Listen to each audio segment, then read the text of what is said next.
It is necessary from the very nature of things that power should be a check to power. To become truly great, one has to stand with people, not above them.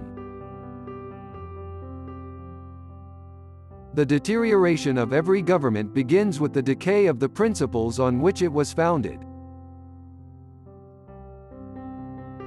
When the legislative and executive powers are united in the same person, or in the same body of magistrates, there can be no liberty, because apprehensions may arise, lest the same monarch or senate should enact tyrannical laws, to execute them in a tyrannical manner.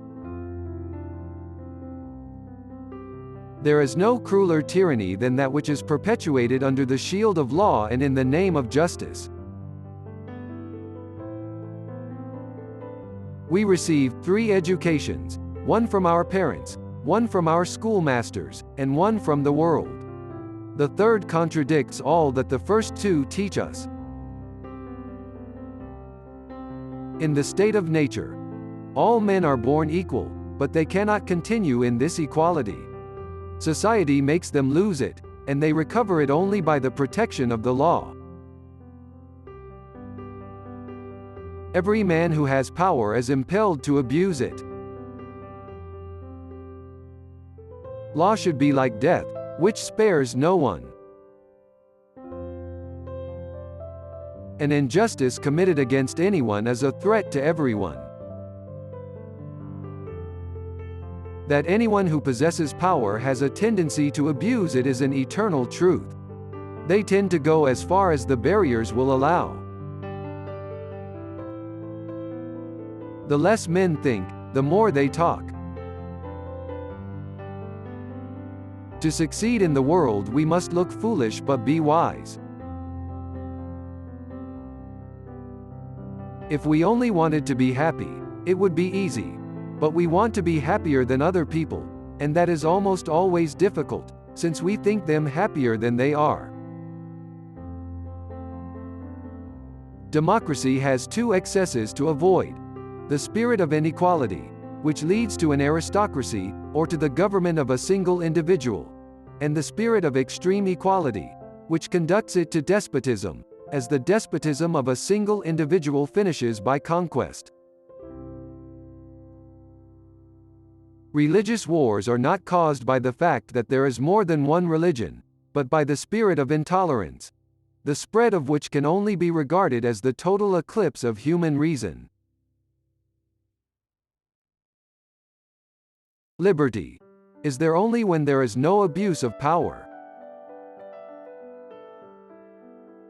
The tyranny of a prince in an oligarchy is not so dangerous to the public welfare as the apathy of a citizen in a democracy. For a country, everything will be lost when the jobs of an economist and a banker become highly respected professions. A nation may lose its liberties in a day and not miss them in a century.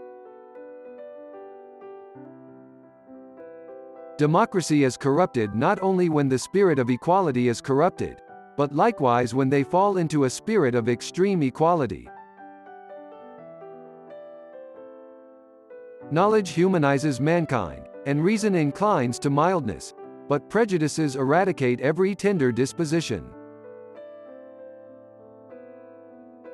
If I knew something that would serve my country but would harm mankind, I would never reveal it, for I am a citizen of humanity first and by necessity, and a citizen of France second, and only by accident. Useless laws weaken the necessary laws. I like peasants, they are not sophisticated enough to reason speciously. Solemnity is the shield of idiots. What unhappy beings men are! They constantly waver between false hopes and silly fears, and instead of relying on reason they create monsters to frighten themselves with, and phantoms which lead them astray. They who love to inform themselves are never idle. Though I have no business of consequence to take care of, I am nevertheless continually employed. I spend my life in examining things. I write down in the evening whatever I have remarked, what I have seen, and what I have heard in the day. Everything engages my attention, and everything excites my wonder. I am like an infant, whose organs, as yet tender, are strongly affected by the slightest objects. There is no nation so powerful as the one that obeys its laws not from principles of fear or reason, but from passion. The harshest tyranny is that which acts under the protection of legality and the banner of justice. But constant experience shows us that every man invested with power is apt to abuse it, and to carry his authority as far as it will go. It is clear that in a monarchy, where he who commands the execution of the laws generally thinks himself above them, there is less native virtue than in a popular government, where the person entrusted with the execution of the laws is sensible of his being subject to their direction. If one only wished to be happy, this could be easily accomplished. But we wish to be happier than other people, and this is always difficult, for we believe others to be happier than they are. You are comparing your lot with an ideal which is of course better, and therefore you feel worse. Power ought to serve as a check to power.